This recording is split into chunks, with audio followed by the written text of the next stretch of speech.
Hello, and thank you for joining us today for OPA Outreach. Today we have Relationship Astrology, a Conscientious Approach with Kay Taylor. And Kay is going to be talking to us about how relationship astrology is so much more than what sun sign do I get along with. We can analyze relationship houses, Venus and the moon, of course. What about Mercury communication styles? The effects of outer planets on personal needs, and often the greatest source of relationship challenge is asteroids. The changes we go through in transits and progressions. We will take time today to explore a more conscious approach to relationships from astrology's many available lenses. And about Kay Taylor is an evolutionary astrologer, author, and teacher who has been integrating transformational astrology with intuitive mastery, psychosynthesis, yoga philosophy, and a wealth of healing wisdom for over 35 years. An engaging and entertaining conference speaker, she also trains intuitive astrologers through her Soul Path School. Kay has been involved with OPA for many years, joining the board in 2018 as the education director and stepping up to the role of president in 2020, where she is also a peer group leader and co-created the consulting skills training. Publications include her fantastic book, Soul Pathway, an intuitive life blog for astrology.com, and chapters for the anthologies The Professional Astrologer, which is also available, by the way, in our store on the OPA website, and Essential Astrology, which is 2021, as that's the newest. Certified by OPA, ESAR CAP, and NCGR Level 2. She maintains a thriving full-time consulting practice based in the San Francisco Bay Area. And to reach Kay, you can contact her at ktaylor.com, and all of those links will be on your mailing. So thank you for joining us today. And with that, Kay, it's all yours. Thank you so much, Carol. Thank you. And before we begin, I want to say that I want us all to remember that Mercury is retrograde today. And so try to be forgiving for any little glitches that will happen. Even in Carol's reading of the introduction, I don't know how somehow it jumped in there that asteroids were the most important thing. I mentioned asteroids, but I'm not going to say they're the most important thing. But that's Mercury, right? Coming in and talking to us right from the very beginning. Now, okay, I get my, there we go. Okay, so the first thing that I want to talk about today, because what I'm saying here is relationship astrology, a conscious approach. And what I mean by that is that although most of you who are listening today will understand many of the words, the boilerplate of astrology, the cookbook astrology, I want to talk about how we approach relationship astrology as much as what those meanings are, although we will certainly talk about the meanings of key aspects. And so if we're holding relationship as, and kind of in some ways what the culture talks about, good relationships, bad relationships, I want it to be easy. I expect my relationship to be easy if it's the right one. We're probably going off the wrong path, and we are needing to come back to maybe a fuller view of what is the spiritual framework.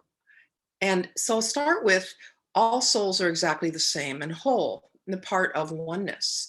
Think of it as droplets of essence from the cosmic ocean. We certainly, get karma, unresolved feelings and thoughts clouding our perceptions.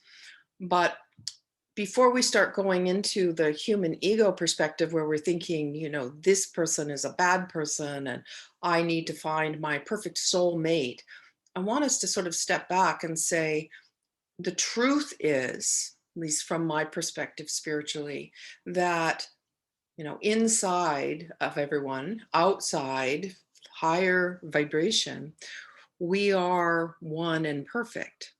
And this personality that we see in each other, that creates a sense of differences, arises from karma that is unresolved. And the chart reflects the karma that is ripening at first breath. And I see a lot of the karma, of course, as an evolutionary astrologer. I put a lot of emphasis on the nodes, the lunar nodes, and the planets related to them. We'll talk about that a little bit today. But really, everything in the chart reflects a certain karmic vibration, something that is ripening, which is not always bad. Sometimes it is, something that is coming back to us, that we are deserving, that is good, and sometimes it is challenging circumstances.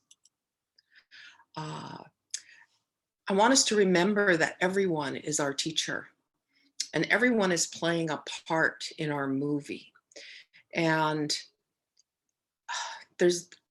there's no more kind of experience of that I've had than at the very end of my mother's life. And maybe some of you will have experienced that.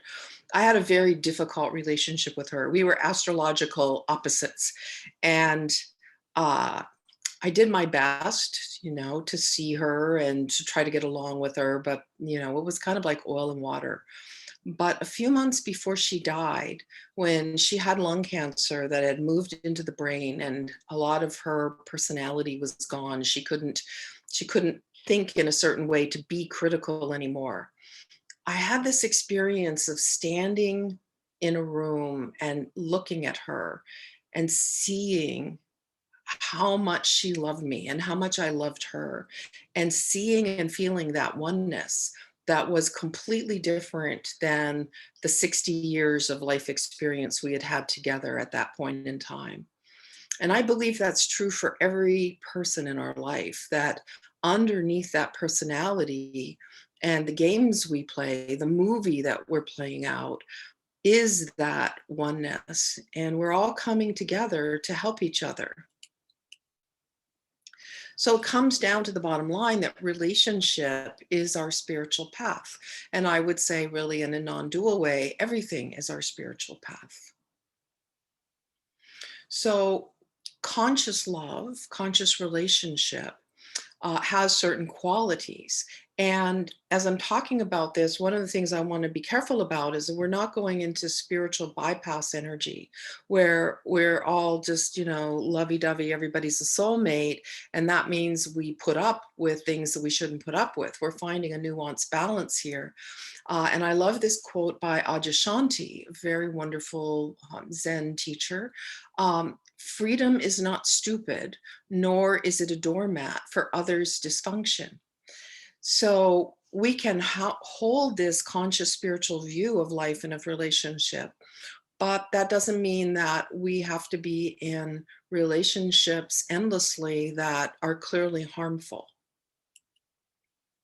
So there's an underlying intention in conscious relationship for unconditional love and acceptance. That's what we're hoping to experience. And in a conscious relationship, we're committed to growth as individuals, as a couple, and in service to the collective. So it's not just all about ego personality energy. We're able to take responsibility for our own issues, and ideally not attached to outcome. Now that's a really hard one, right? Because in general, as humans, we're very attached to outcome, and we want to put our energy into something that we feel is going to be good and is going to pay off in some way. But to be in a truly conscious relationship, we at least have to soften that ego desire. And so to be in this kind of relationship, we need a certain level of radical honesty. We want to value feelings, and we want to learn to communicate in a way that is nonviolent, that is eye-centered, that is clear, non-blaming. And so that means that the qualities of the transpersonal planets are going to be very valued in a conscious relationship. And I'm speaking to each one of you as a human who is in relationship with many different kinds of people. And I'm also then speaking to you as an astrologer, so that if you are holding this kind of idea, this belief system or philosophy, the way you speak of relationship astrology to your client and the way that you serve them is going to be different than, oh, well, you're a Leo and, this person is a Cancer and, you're going to be really different and not get along.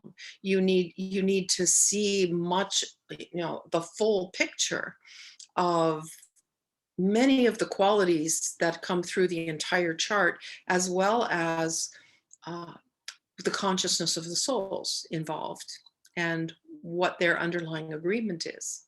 And that's something that as astrologers, we don't really know. So today in our little talk, we'll explore the consulting skills required for working around relationship astrology, whether it's with one person or a couple.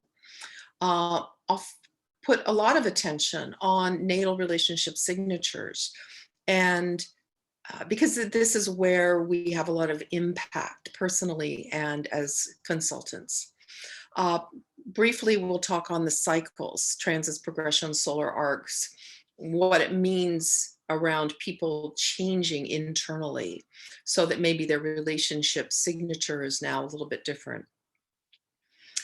Over the years of doing relationship astrology as somewhat of a specialization, I have come to understand that the healing strategies that I would bring up and suggest for people to work with some of their more difficult relationship signatures uh, actually have this other piece to it, that there's a gift to the world, that there's a way that we can take energy and use it in a much higher way, and that also helps our relationships.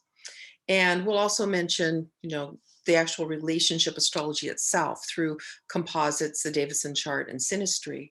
But obviously, in an hour, I'm not going to be able to go into any of this in true depth. And so, for that, I will say that I am offering a relationship astrology class related to this material starting on February 20th. It's 5 or 6 weeks, I believe, on Saturday afternoons in Pacific time zone. So if you like this information and you want to bring more of this approach into your own work, you can check out my website and what's coming up to go in depth. So the natal relationship signature includes the whole chart, certainly not just the sun sign connection. I think we all know that here. The whole chart speaks of who you are and the way you relate. And yet it's very clear that Venus, as the primary relationship planet, and I find its aspects to outer planets have a huge impact on the relationship needs of a person. Moon also, and aspects to outer planets makes a big difference. We will talk about these a lot.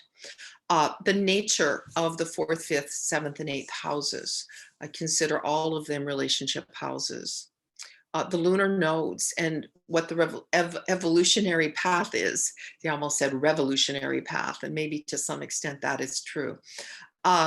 The lunar nodes are such a deep part of us and what our soul level needs are, that it's really important that our partners, friends, business partners, in some way are connected in a way that enhances our growth and doesn't work against it. And then asteroids, fixed stars, sensitive points, all the little esoteric things that you might have learned that you really like, those can be added into the relationship signature as well. So the whole thing becomes, what your needs are. And here you can see what is your karmic imprint for relationship. You were born with these needs. So it's not just all about what your childhood was like. It is really coming from the core before you opened your eyes and saw your new family. Uh, how was that story, though, then imprinted in childhood? When we look at the signatures from that evolutionary karmic perspective, generally the kind of features and qualities and storylines that we might imagine are very connected to what someone experienced when they were young. We can wonder here what our soul level and personality relationship desires. Soul level, in my mind, is completely perfect, deep truth, quiet. Really, there's no words for it totally, but we've incarnated. So there's some reason for us to be here. And I feel on that level, there's these energies that we're trying to work out. And then there's also the personality features that has, the personality has its own ideas. We can look at what are your relationship gifts? What are you naturally good at? Is it communication? Is it unconditional love? Is it boundaries? Where are your challenges? Communication skills, boundaries, merging with other people. That's very clear in the chart. And then we look at the best pathways for you specifically for healing and integration. And again, I come to this issue that these transpersonal relationship energies can be channeled toward activism, selflessness, and transformation. And if you're thinking astrological language in the back of your mind, we're talking here Uranus, Neptune, and Pluto. So first here on the personal level, we'll come to the planet Venus. So Venus represents our capacity to attract and maintain relationships. I'm not going to say every word on the slides. You can see them, and you can see them in the recording later. But really at that core level, I'm thinking about, Venus in the chart and the relationship aspect of Venus. And then the moon, the way we nurture and wish to be nurtured. And so both of these bodies relate at a very core way to core personal needs. And they may be aligned or not. Basically, I feel that Venus is very activated normally when in the beginning of a romantic relationship. And I want to make clear here that in talking to you about relationship astrology, I'm not just talking about romantic relationships, because some people may be wired to be much happier being single, being alone. And we've heard more and more in these last decade or two about people who are asexual and are happy that way and don't like it, that the culture just imagines everybody should be coupled and happy to be coupled. So we understand that there are many, many different relationship choices.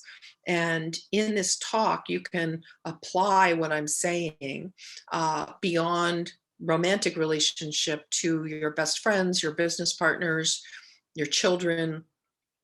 But for right now, I'm going to speak of a romantic relationship and say that Venus will indicate the kind of desire energy we have and the way we want to draw someone in, and our first ideas about what we need in a romantic relationship. But sooner or later, the moon makes itself heard as well. And the moon being what we need to feel secure and has our emotional habit patterns, inside of it, will sometimes be that part of us that's more insecure. And we start out being all, romantic and strong and once we feel like, okay, we're in the relationship, suddenly that inner little child shows up and is like, am I safe here? Am I going to be nurtured? Do you really love me unconditionally? With Venus, there's conditions. No matter what our relationship stance is, we have something we want. Some of us on a Venus level want to be monogamous. Others of us may want to be non-monogamous, but want to have a certain level of honesty about what's going on. So these choices are there, and we see them reflected through Venus and the moon. Now, these aspects to the outer planets, I believe, most of you here will know the different aspects. This will tell us a lot about how Venus or the moon are connected to these transpersonal energies, and whether it's going to be easy or easier, for instance, like a conjunction where they're already merged, or a trine where they're more flowing, or one of the more difficult aspects where it's in a square and there needs more creativity to work it together, or even the quincunx and the quintile, where there is an intensity or an obsession or a back and forth piece. So that will also be part of it when we get into a deeper analysis of these things. But overall, in my mind, any aspect you'll see the energies play themselves out. And I would also say that even the so-called soft aspects are quite challenging if it is an intense planet like Pluto in aspect to a personal planet. So it's not just easy breezy just because it's a trine. And this always comes up when I speak of relationship astrology, which is, well, what if Venus or the moon is in the sign of an outer planet? Venus in Scorpio, moon in Pisces. How will it operate? And yeah, it'll be a little bit similar to the conjunction. There's sort of a sense of a merging of the Venus needs, for example, with that particular sign. So another piece that I want to talk about when we're talking about these generalities and theories in astrology, and especially these personal aspects that can sometimes be a little bit triggering. And I want to be really clear that I'm not saying just because you have Venus in aspect to Pluto or Uranus that you are a particular way, or that every client you meet will be a particular way. Understand that this is a formula. So what you see in the chart represents the fate or karma, what was unresolved when that person died in a prior life, and now they're coming into this life as a soul saying, okay, I'm going to work on this thing. I'm going to integrate these energies. Because remember, the meaning of the whole life, whether we consider it through the astrological lens or a psychological spiritual lens, is we're coming into individuation, we're coming into healing and aligning all these diverse energies together so that we are a whole being. So we've got that fate karma, it's there in the roadmap. Then we have the imprinting, what happened with family, what happened with culture, so that we feel that fate now. But then we have this issue of healing.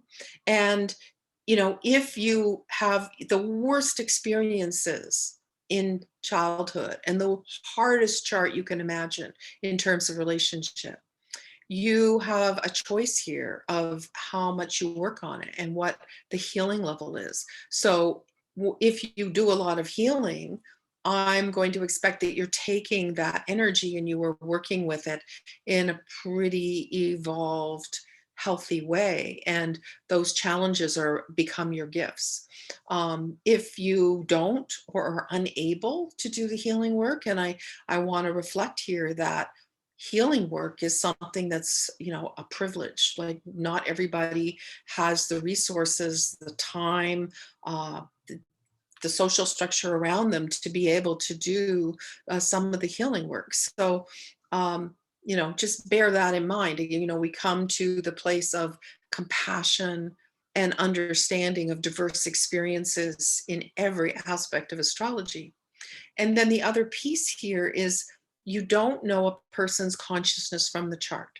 You really only know by maybe to some degree your own intuitive feeling abilities of, does this person feel like they are a conscious older soul? Do they feel like they're early and don't really understand some of the pieces here?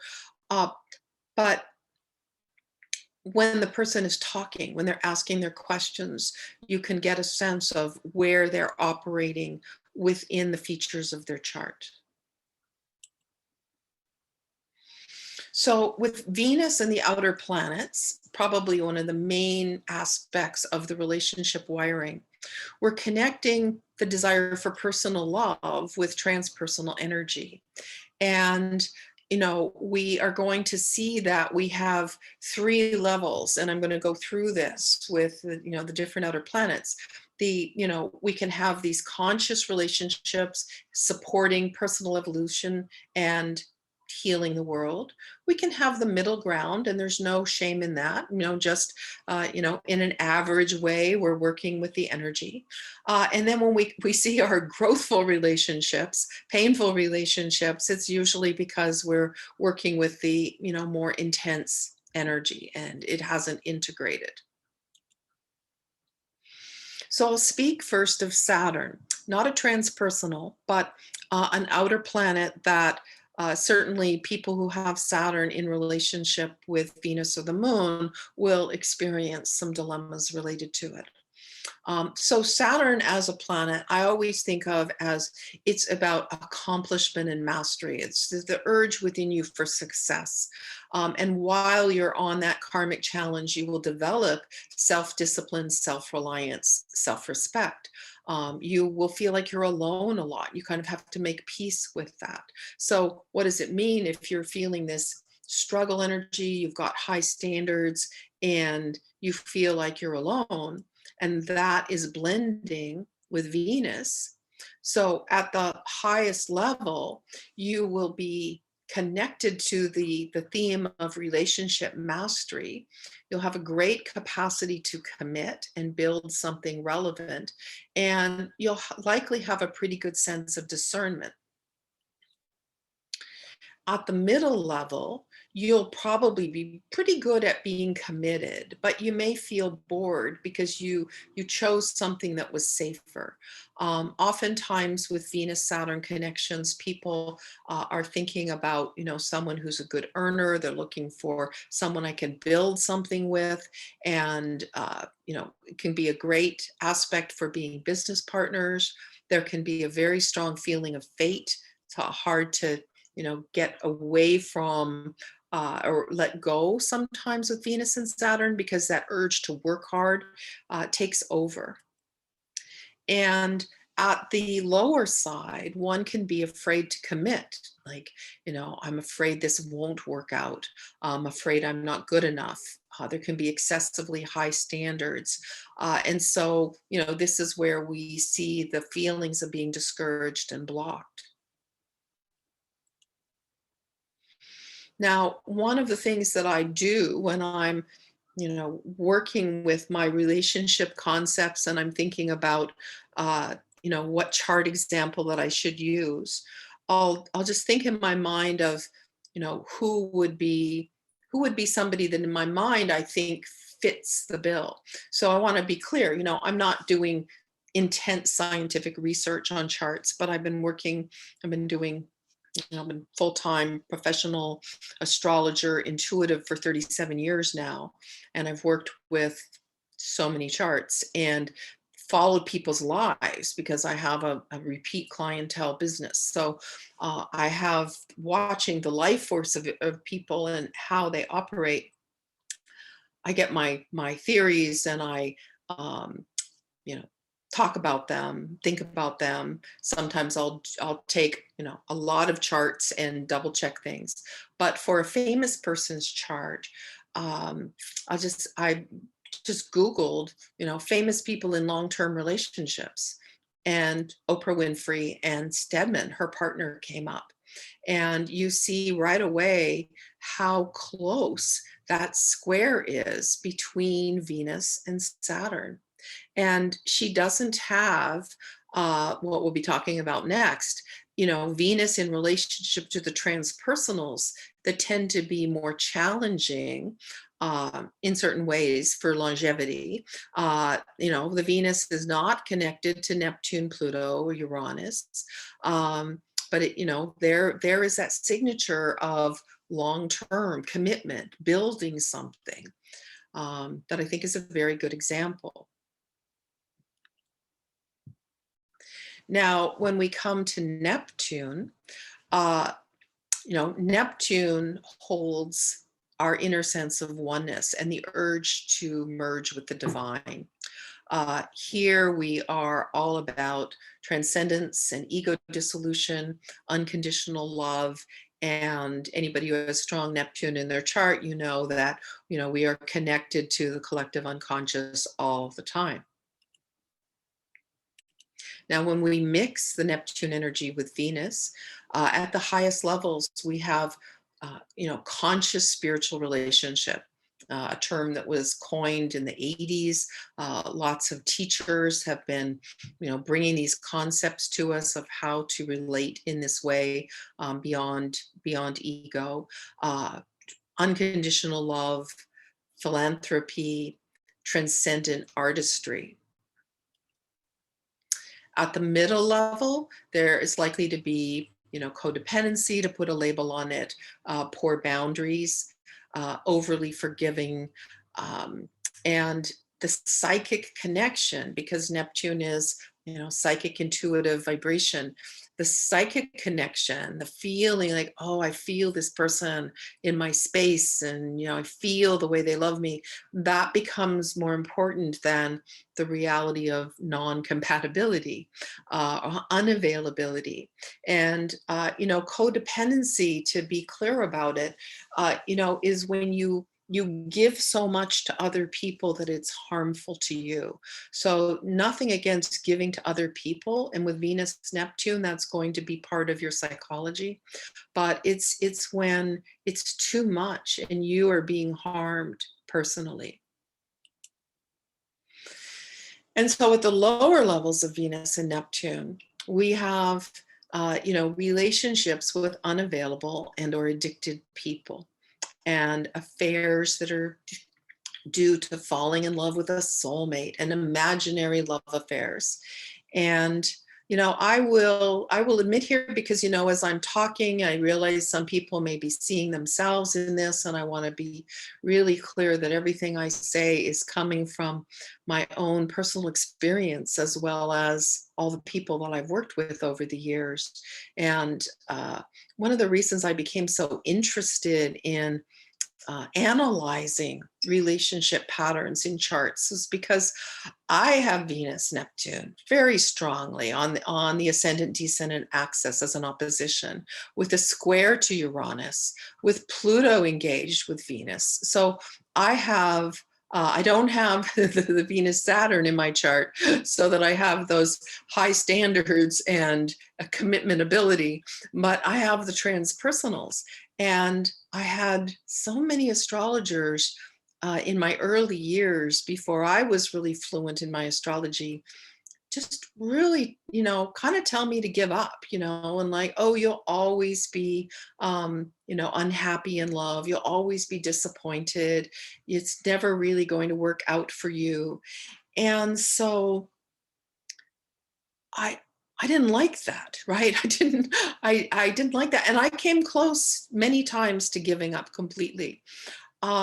So when I'm talking about, say, the low side of any one of these things, I want you to know that I am coming from a true place of personal experience and compassion. I mean, talk about relationships with unavailable people, and, you know, valuing this soul-centered connection when the reality was really not satisfying. Been there, done that. Like, so many t-shirts, so many t-shirts to prove it. Okay. Now, Tina Turner, I choose her as an example of the Venus Neptune because, she shows, I mean, just like Oprah shows Venus Saturn and somebody who's capable of building something, building a long-term relationship.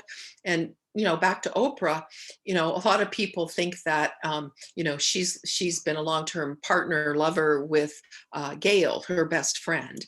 And, Oprah says flat out, like, I tell you everything about my life and what I've been through. Why would I hide being a lesbian if I was? So I believe, and I'm just going to choose to accept her story, that Stedman is her romantic life partner and Gail is her best friend. That is a very deep connection. But you can see that she has this capability, Venus Saturn, of building deep long-term connections and building with a lot of their support, I imagine, the kind of, mega business, you guys, you could call it that, in the world. So you can see the way she was able to put those energies toward something that helps the world. I mean, building the school that she built, or all the different aspects of what she has built, a magazine. Now we come to Tina, and most of us know, if we are old enough to remember her music, that she was an amazing musician, and her husband Ike Turner was abusive toward her.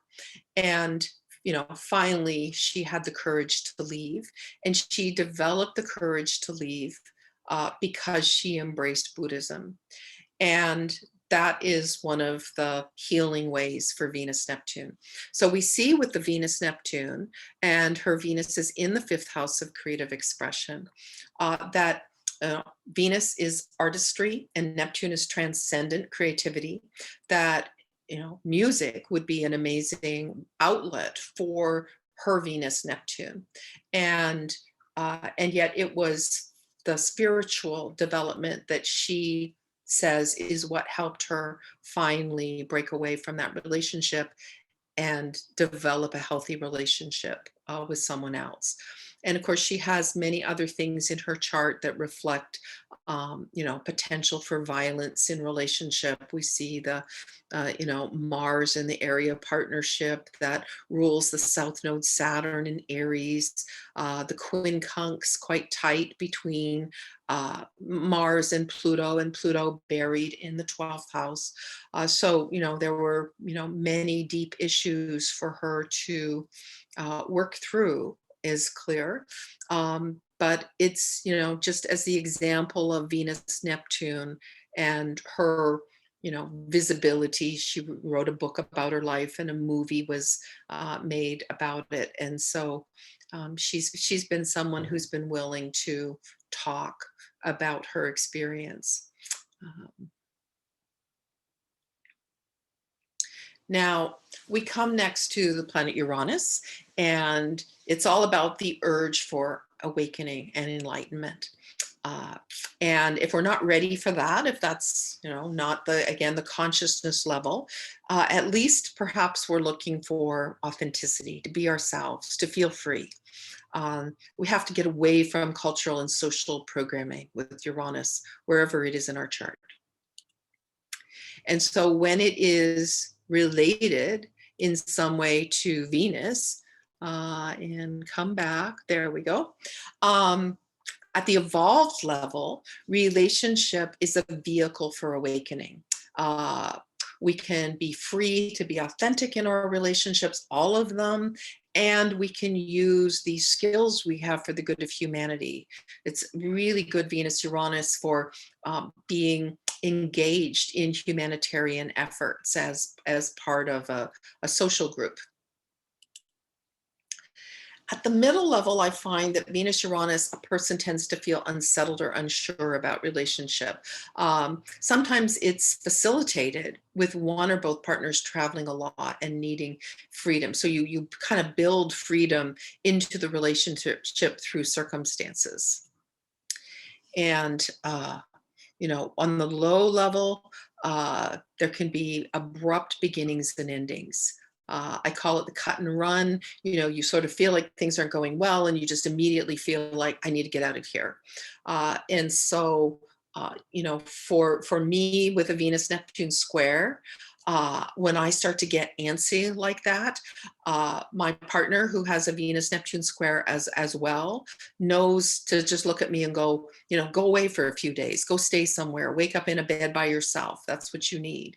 And that's the kind of, one of the kinds of strategies that we can have to handle these things, rather than blow up or feel like we need to end the relationship.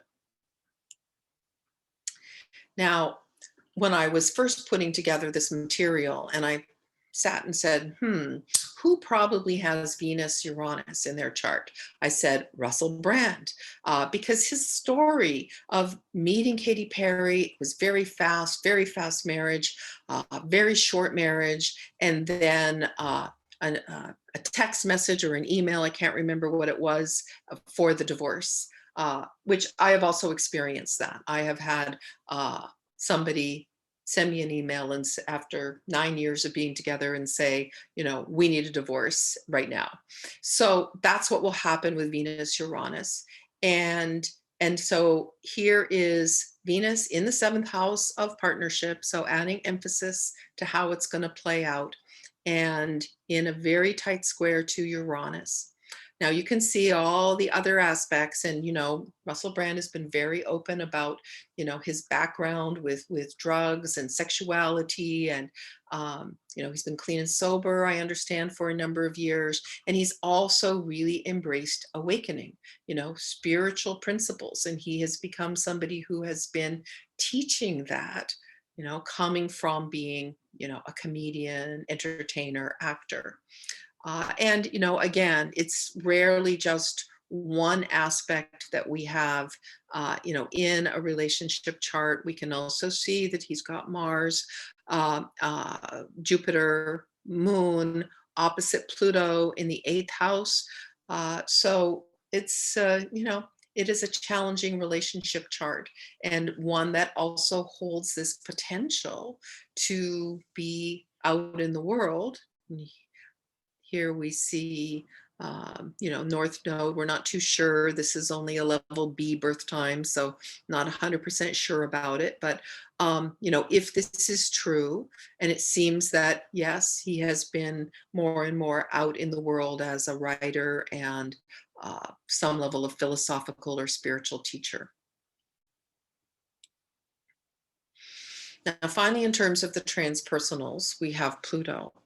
So Pluto represents our, evolutionary need to transform, going deep into shadow material, karmic feelings, all the fear, rage, shame, pain that we hold deep inside that normally has also been imprinted to us in early life. So Pluto asks us to do very, very deep work, to be honest, to have integrity, and ultimately to find out what our destiny is and act in an empowered way as part of our, generational soul group. Now, at the evolved level, we do that deep work. We do the spiritual and the psychological work. We find that place of radical honesty and empowerment, and we create a container for true intimacy. At the middle levels, our Venus Pluto will be intense and passionate, sometimes controlling and jealous. And at the lower level can be quite wounding. There can be violence, obsession, um, levels of sexuality that are harmful, betraying, hurtful. Now, I'm bringing in Ellen at this point in time. She has a Pluto quincunx the sun, which is right next to a Venus retrograde.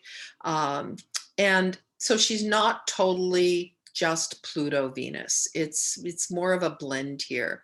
But I wanted to use her today because, she has a lengthy marriage that she's in with a woman at this point in time, and she's also been someone who changed culture around being gay by coming out at a time when it was really not considered okay.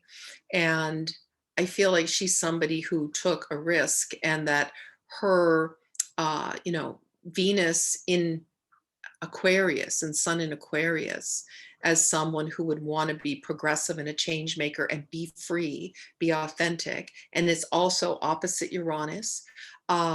that defines that part of her as an activist. The Pluto comes in as someone with, intensity, but here it is in the ninth house of higher learning in the world, teaching.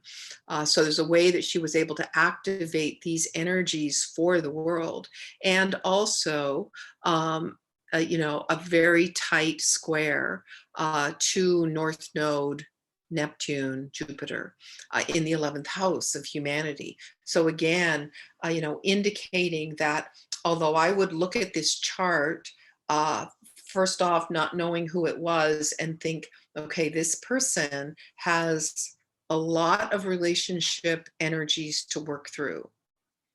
This person is going to need to work through the three transpersonals in connection to Venus and the Sun, the identity. And also Jupiter is there, which has that tendency to blow things up and make the belief system about it even a bigger issue.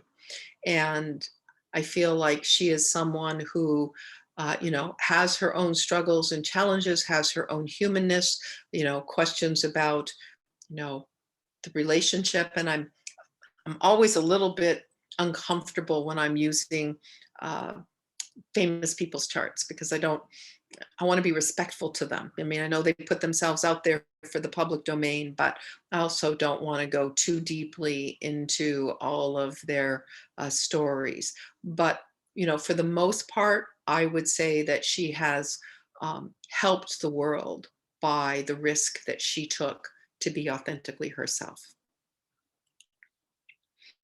Now, coming back to this issue of the healing strategies. At first, I was just thinking of healing strategies for myself and others, just like how can some of this energy be siphoned off?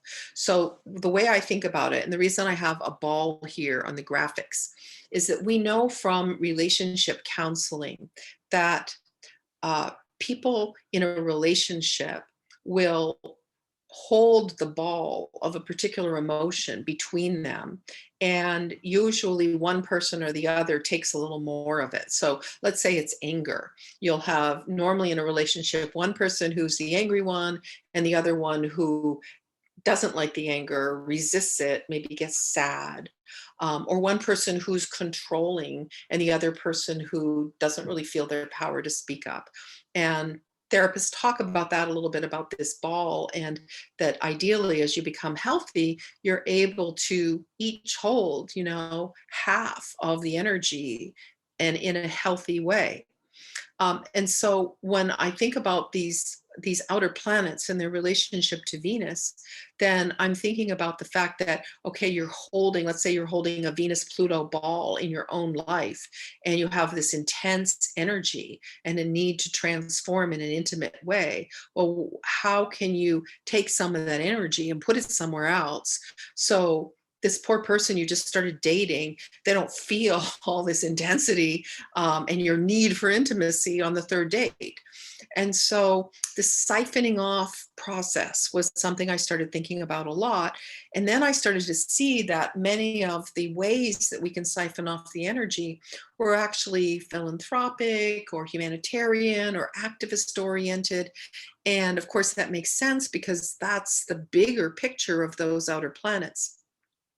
So I started thinking, well, not only can you have a healthier relationship, but you can also do something to change the world.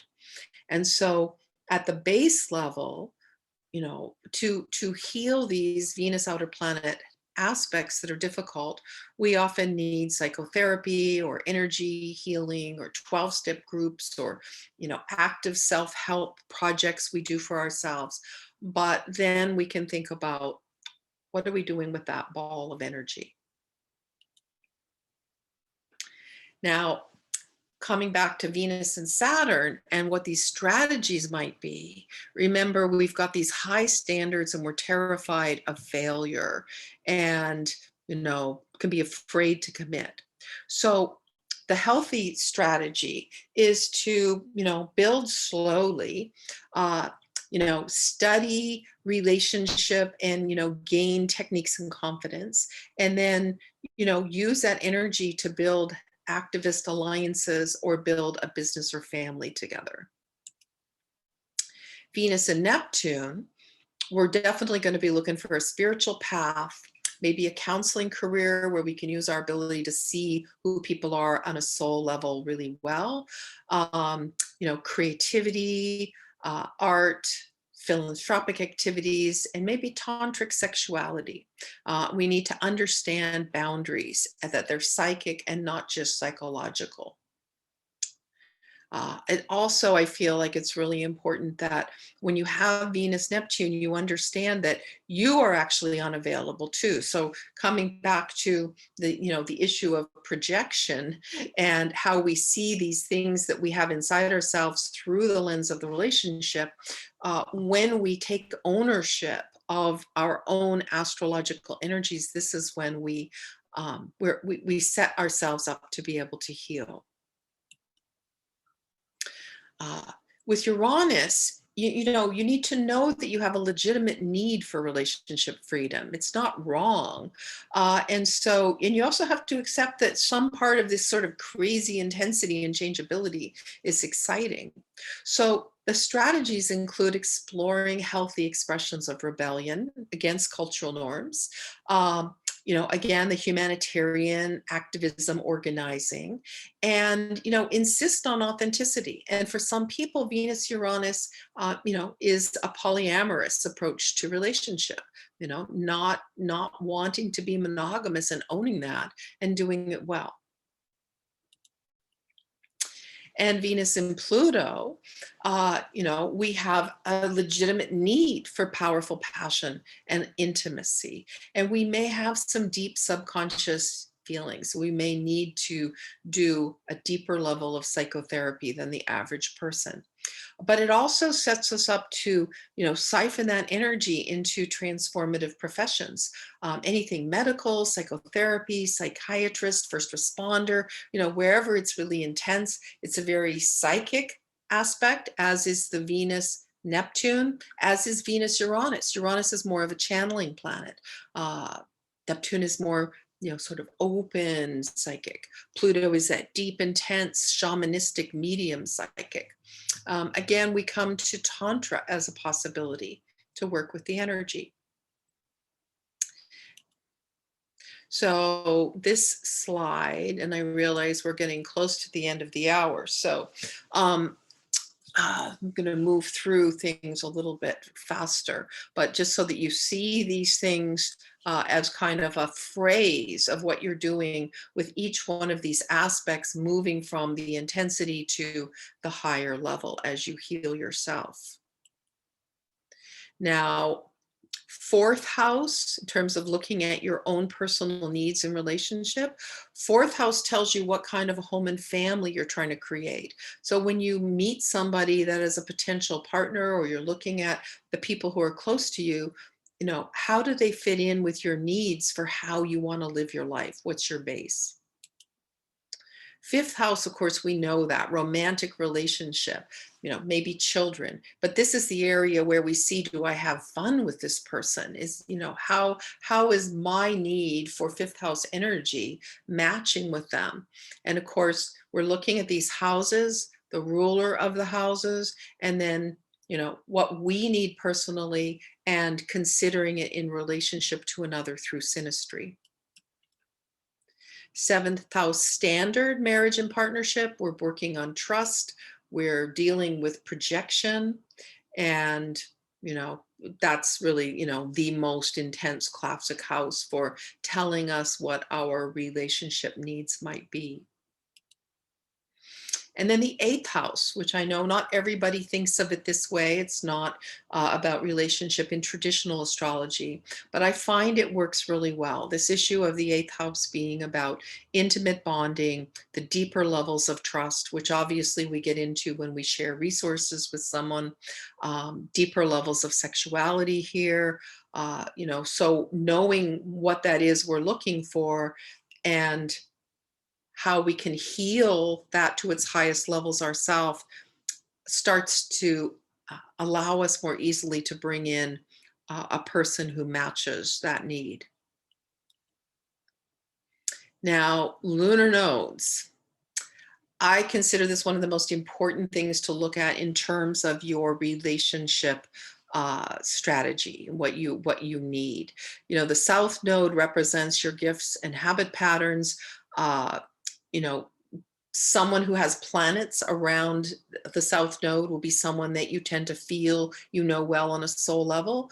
But there's a way that their energies may hold you back sometimes in some of those old patterns. The North Node representing your goal for integration, what or who worked against you. You know, this is where many of your healing medicine or ally people are. And in the early part of life, one often doesn't care much for the people they meet, especially with the sun sign at the North Node. So you have to work your way into North Node qualities, and um, as you evolve and you start to see the beauty of it, an example might be someone with an Aquarian South Node being all, rational and working on behalf of the collective, looks at the Leo North Node and meets a few Leos and goes, God, they bring all the attention to themselves and they're really self-centered. And so to that person, I would say, okay, so what would it be like if you could be more self-centered, if you could bring a little more attention to yourself? This is your medicine.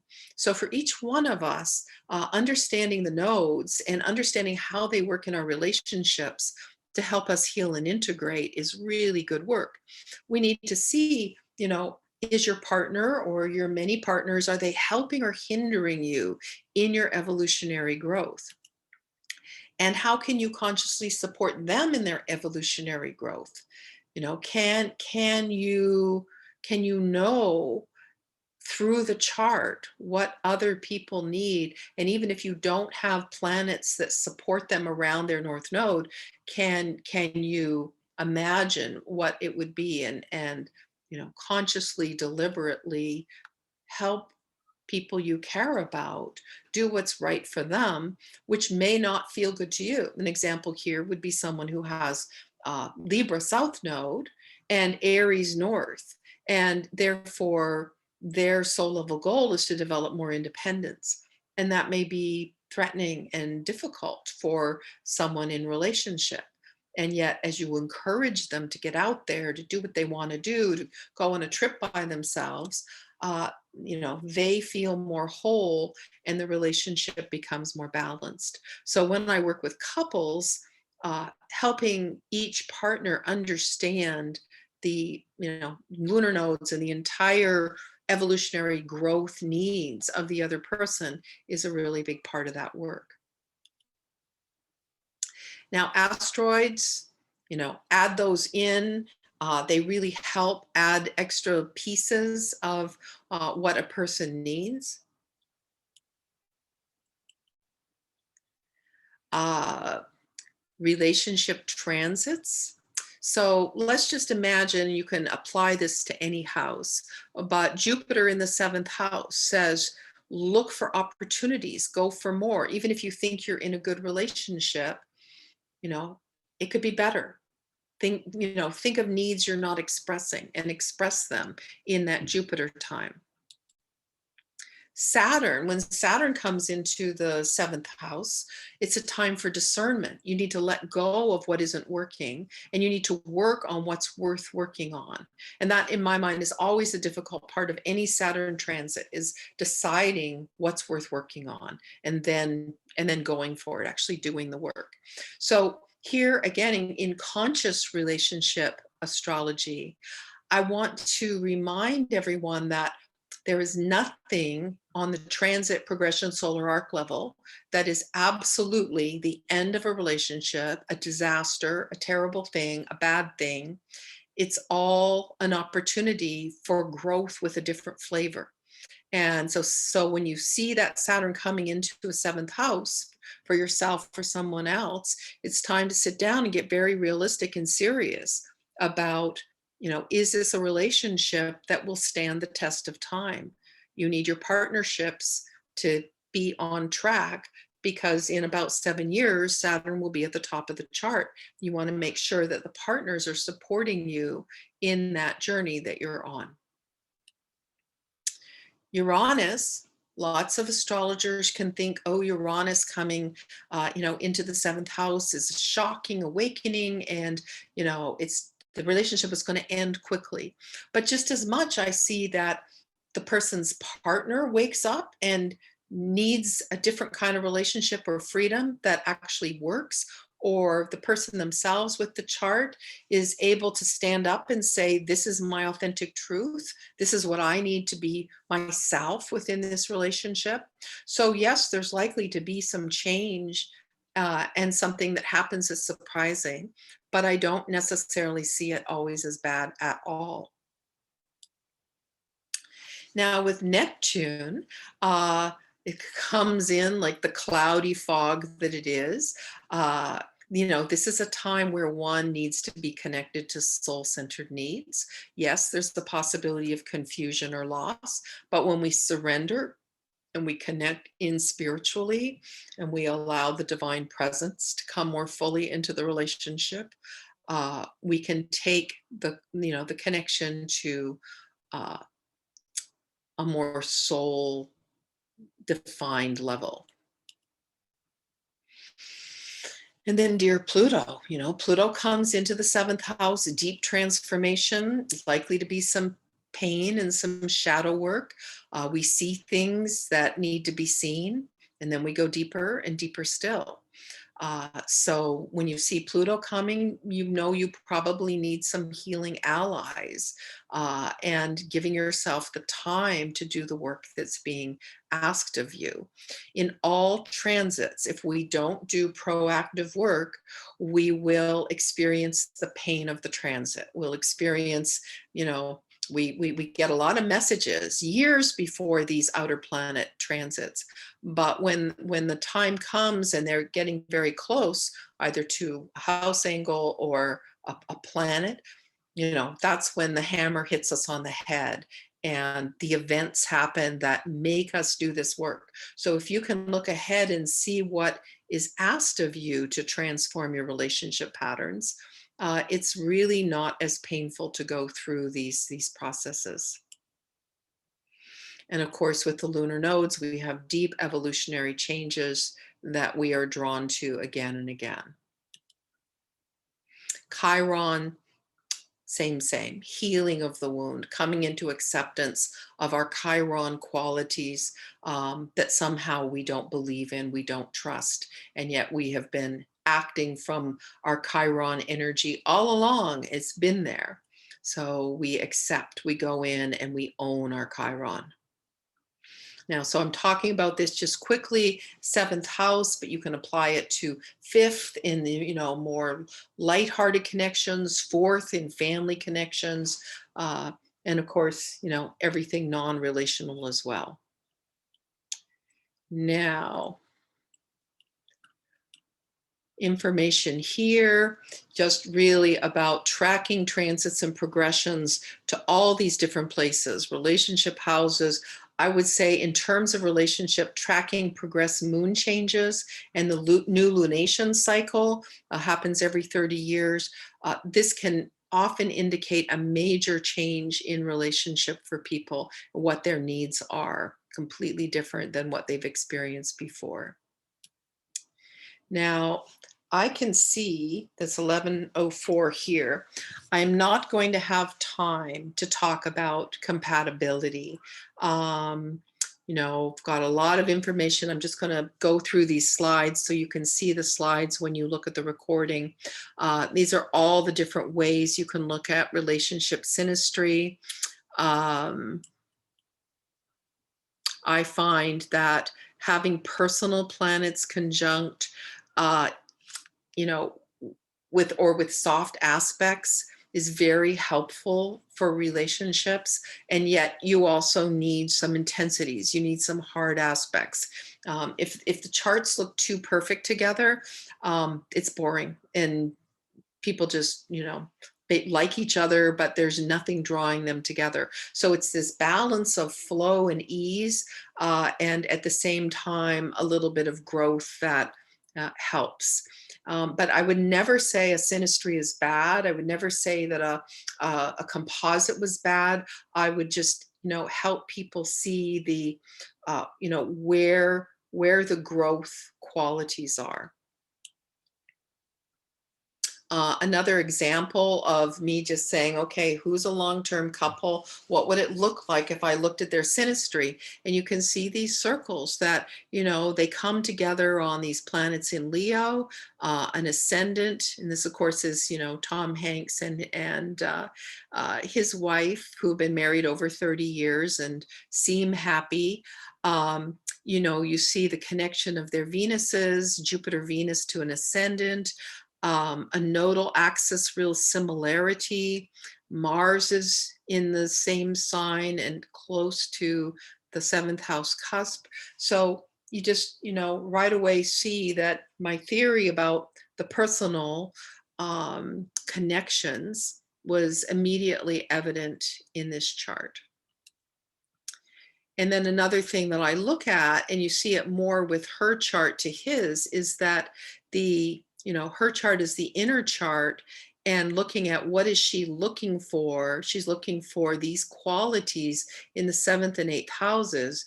And like, he's a dead ringer. He matches, Venus in Gemini, South Node, who he is on a soul level, matches what she's looking for. Then the Cancerian planets, then the Leo, all through the 8th house. So he would be, the ideal. And they're composite. 8th house South Node, to me, indicates you've been through hell and back with each other on a soul level, and you've developed the trust. And in this life, you're developing security, emotional security, financial security. And the Leo shows up.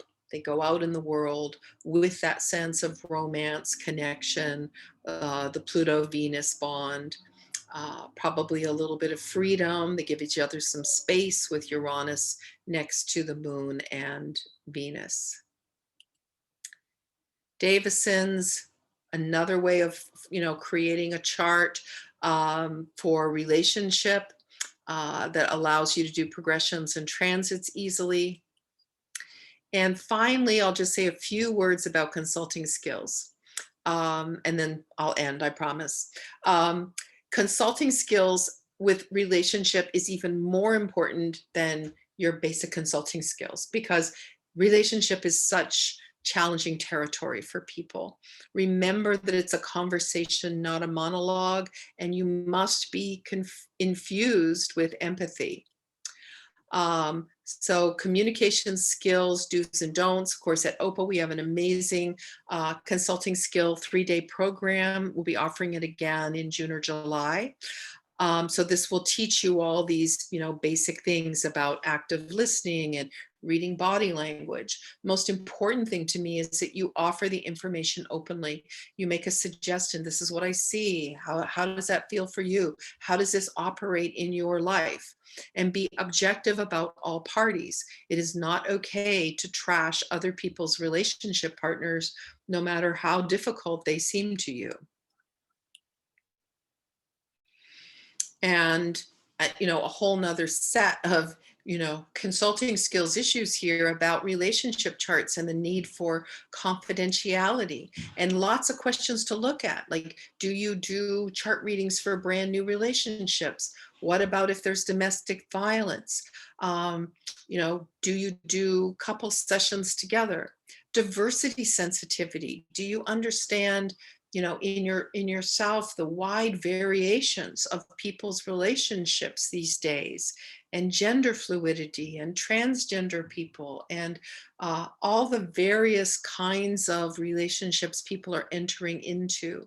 It's really important that you as an astrologer are informed, and you cultivate your own consciousness, and you minimize fear in your readings, so that you support people in discovering who they are, if understanding who they are as a soul, helping them come into contact with their own consciousness.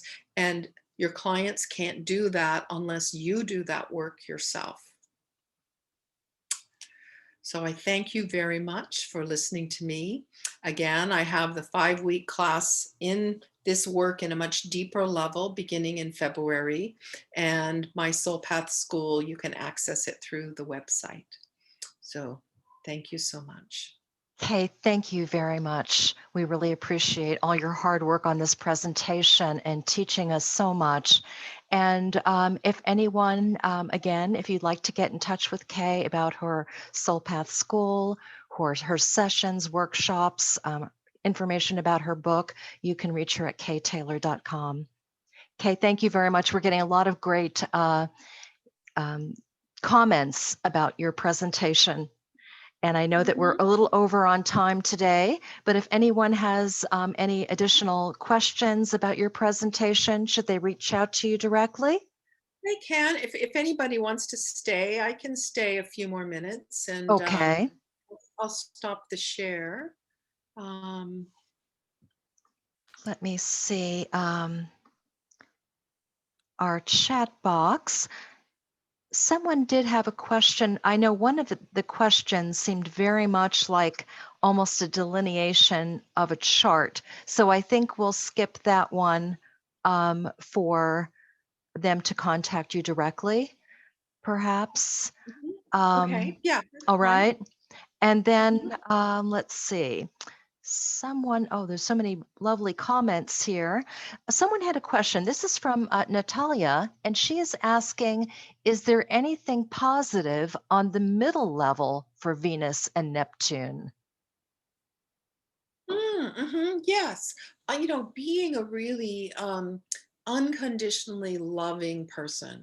With Venus Neptune, you were truly able to see who people are on a soul level. And there's a lot of acceptance, there's a lot of care. And yes, it can go a little too far. You can give yourself up a bit too much. But you're a good friend to have, you're a good partner to have, because you will often overlook things that some people will make a big deal of. And so, yes, being very, very loving and intuitive, intuitively connected in. Um, if you've got Venus Neptune and you ask someone how they're doing and they say fine and they're not fine, you know that. It's very compassionate and intuitive wiring. Thank you. And Marcelina is asking, did you mention a relationship class? Where can we find out more about that? And Marcelina, you can go to ktaylor.com, and Kay, you can maybe give her a few more insights about it. Yeah, if you go to my website, ktaylor.com, and on the drop-down menu, go to calendar, you will see all the classes I'm offering. And you will see that it's the same title as this, Relationship Astrology, A Conscious Approach. And we will go through all of this material and more in a very slow way over 5 weeks, 10 hours altogether instead of one. And we'll look at a lot of different charts and also do healing work. So we will do one of the things I do with people based on hypnotherapy, psychic healing, and the theory of psychosynthesis, which is a spiritual psychology, is that I lead people through inner processes to integrate these aspects, to connect with, say, the relationship part of you that gives too much, or connected literally with planets, the part of you that is Uranian and the part of you that is a moon, and find a way to actually heal and integrate the energies in a lovely kind of guided meditation, but deep healing format. Thank you. And then this is a rather big question. I know you could go very deep on this, but maybe just a few words. They're asking for more on reading a composite chart, please. More on reading a composite chart? Yes. Yes, that would be covered in my class. I don't know that I can do it a good service today, but there are plenty of good books. I recommend Stephen Forrest's book on composite charts. And, basically, if you think about each house representing the couple as an entity, the whole chart is the couple. So say the seventh house is still like how the couple conceives of their partnership, but also the people they need to be partnered with as a couple. Like, what do they need for friends or not? Um, and the first house is when you walk into a room as a couple, how do people see you? Um, 10th house will tell us a lot about how the couple engages out in the world. So we're looking at Tom Hanks' composite chart with his wife. We were seeing that there was a lot of Leo up there, and here they are known in a creative way, primarily, and also known for some of the philanthropic things they do. In case someone is saying that they went to the website and it says that the registration is closed, will the course be offered again? Do you know about that? Is that something going on with your website or? I'm going to say that's something going on with my website, Okay. because unless it just it suddenly got booked up all of a sudden, but I still had a couple of spaces earlier. So let me attend to that right after we get off this Okay, line. perfect. And if it is closed, if it is filled up already, you can just email me. And if I have enough people, I would teach it twice. Great, great. And you want them to email you at the OPA address or your personal It email? doesn't matter. Okay, It doesn't matter. Mhm. okay. Let's see what else we have here. Um, these are just a lot of thank you for the great presentations. And I'm not going to read all of those, but I can send you the chat if you'd like. Mhm. Are Venus and South Node relationships, can they be long term? That's from Fanny. Yes, absolutely. And in fact, often when people meet and there's a Venus South Node connection, there is a feeling of the love that you had before and kind of like a long lost love. Oh my God, I found you now. So those relationships can be very compelling. The other one that's very compelling, but not always as easy to navigate, is a moon conjunct the South Node, because the moon south node tends to represent, in my belief system, that you were mother child with this person before, so there's a tremendous amount of unconditional love, and sometimes that causes one to overlook too many things, the way you would with your child, like you let them get away with things because you just think they're so damn cute, but it's not always so good in a romantic relationship. That's true. Very true, Kay. Um, Pearl is asking, can you define again how to determine the difference between middle level to other levels? Like, is there a At formula at you the use? middle, are they talking about Venus, Neptune, or just any of them? I think that's related to all the different segments of the planets that you were comparing. Hmm. Mhm. Yeah, I mean, literally at a middle level, it is the middle quality of those planets in in a relationship context. So Saturn is committed, but a little boring and not, like maybe decisions are made based on the long term as opposed to what feels really good right now. Um, Uranus, there's a certain amount of freedom, but sometimes that can feel a bit disconnected. uh, Neptune, there is unconditional love, as I said, but maybe you're overlooking too much. And Pluto, there's a certain intensity, maybe sometimes a little bit of control and jealousy, but not so bad, like not really dysfunctional level, but just maybe you'd like a little more honesty. You'd like to go deeper in, truly feel the intimate container to be at that next level if you do the work. Great. And Melissa is asking, how do you address a chart that has no aspects to Venus? How would that show up in someone's life? Mm. So when you have an aspected planet of any kind, they tend to be sort of a wild card, right? They jump out and they're there, and then they they hide and you can't find them. And so with Venus, your relationship energies tend to be a little bit disjointed, and you have to work hard to find a way to integrate the Venus. Now, remember, as the chart progresses over time, that will tend to naturally happen. And so Venus will progress into another sign and will start to connect that way. And so I would encourage a person who has an unaspected Venus to look at their progress chart and work on cultivating it, because the progress chart is always happening. And some people who are evolve into the progress chart to the level that I feel that it defines them or describes them even more than their natal chart. And then with those people, I'll look a lot at transits to the progress chart to understand more about what's going on with them. But yeah, if your Venus is unaspected, you'll need to, well, and I'm saying by any planet. I mean, if your Venus is not aspected by the 4 outer planets I'm talking about, but let's say it's connected to, the moon or the sun or things like that, then that's not really unaspected, and your Venus is harmonizing with those other parts of self. But if it's not connected to absolutely anything, you will have to spend some time and attention to connect to your Venus qualities. Great. And Kay, do you have time for a few more? Sure. Yeah. Okay, great. What about the sun-moon opposition? Woman's moon opposite the man's sun. Would that be an instant attraction?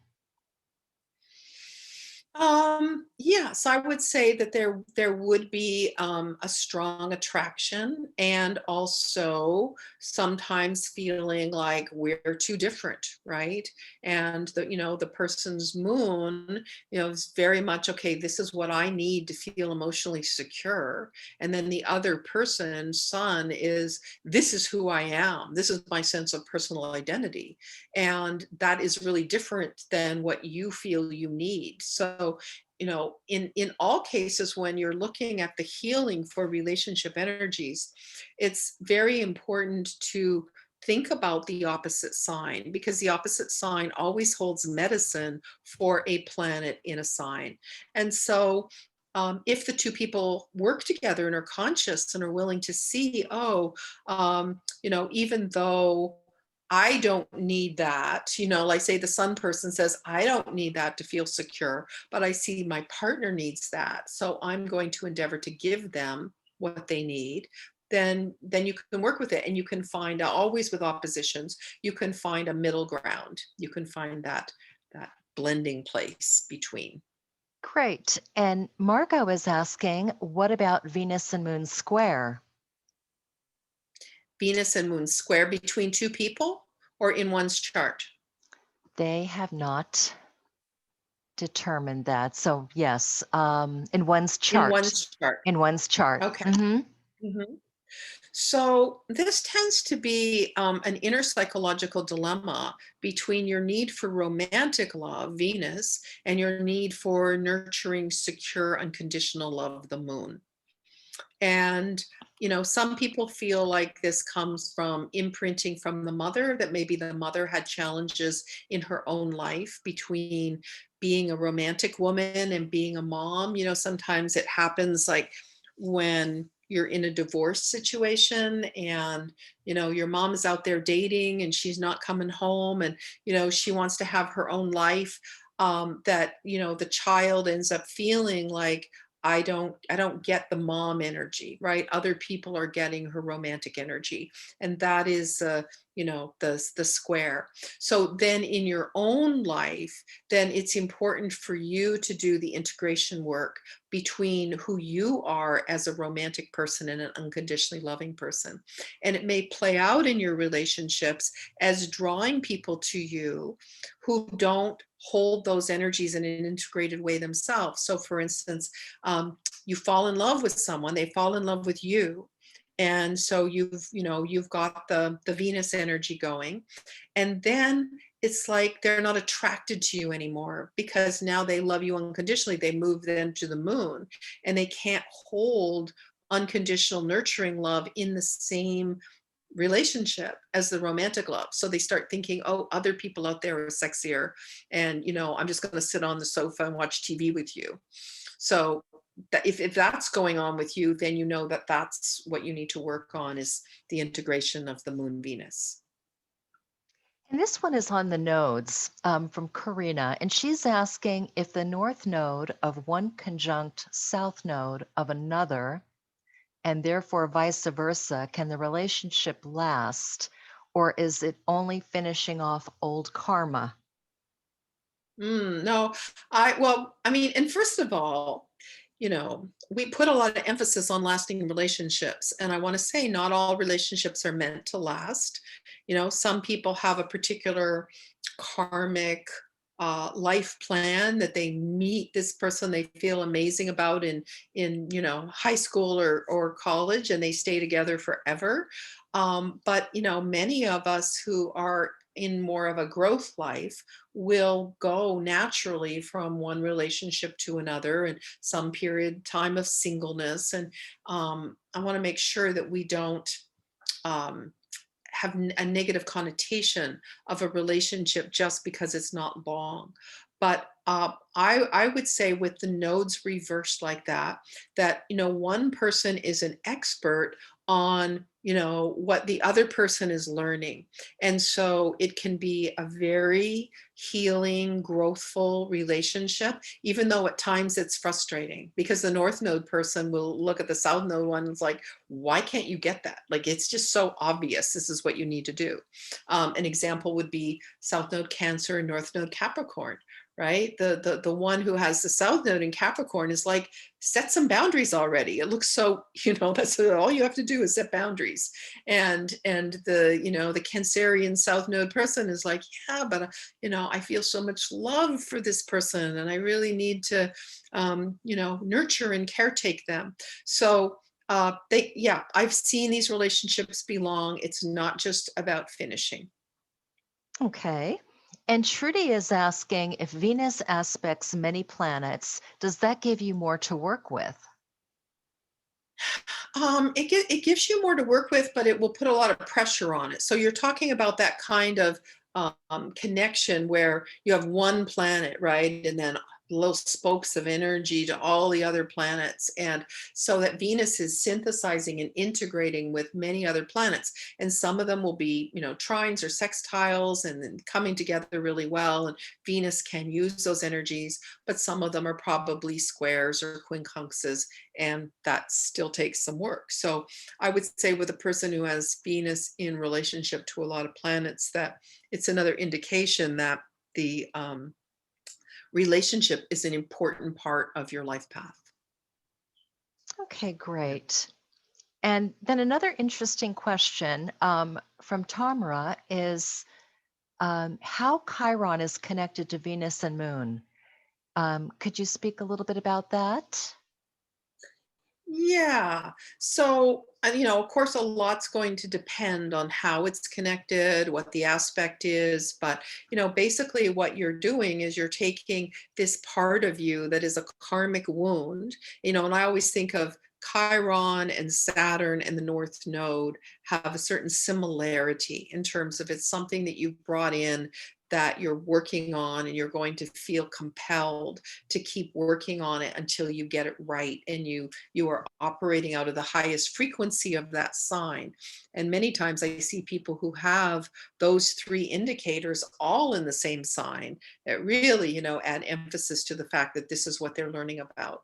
So as you cultivate an understanding of your Chiron and you own it as a gift it is, and the talent that you have that you think somehow is wounded, you're going to need to bring that into your relationship energies. That's the simple way of describing it. Okay. And then we have one, someone is asking about, let's see, regarding one partner's Pluto on the other's North Node. How would you take a look at that? Okay. So, that can be a real challenge, right? Because we might think of it in the karmic storyline that The Pluto person was somebody who was quite harmful to the South Node person. And yet, as you develop your North Node quality, you may also, sort of come back into your power in a way that is beneficial for you in the long term. But I would say it's not usually easy. And sometimes um, I'm going to say sometimes people who are close to the same age group, you know, the South Node person has their Pluto there too, so you get that double intensity. But no, it's that is one of the challenges to work with. Mhm. Yes, yes. But I wouldn't say, sometimes people with evolutionary astrology take things way too far and say, oh, this person killed you and now they're going to kill you again. No, I Mhm. don't believe that at all. Maybe they were controlling, manipulating, maybe they killed you, but in this life, they are, kind of shining the spotlight on what it takes for you to come into your own power and, you know, not necessarily harmful on that level. Perfect. And I think we could probably spend the rest of the afternoon asking you questions, Kay. But from Marcelina, she is saying she's definitely going to take your class and she has so many questions. So that's Oh, where I was leading. So if you do have more questions, please make sure that you check okay. Kay's website. And also, Julie is asking if this will be available to re-listen to. And yes, Julie, I am going to be working on getting this out to you later this afternoon. It will come to you in an email that will say recording link from OPA Outreach. So be sure that you either save that email or save that link into one of your files, and then you'll be able to re-listen to this as often as you want at your own convenience. And Mm, Kay, mhm. anything else to close out today? No, I think that's good. And um, I'm just looking at the course. There are still definitely openings in the course. So I'm going to double check the settings and make sure that people can sign up. But it should be good to go at least within the next hour or so.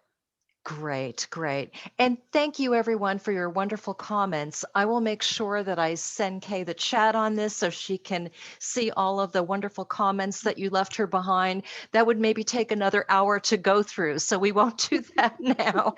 Kay, it was a fantastic presentation as always, and we wish all of Thank you a you. fantastic day. Thank you all so much. Thank you. Bye-bye now.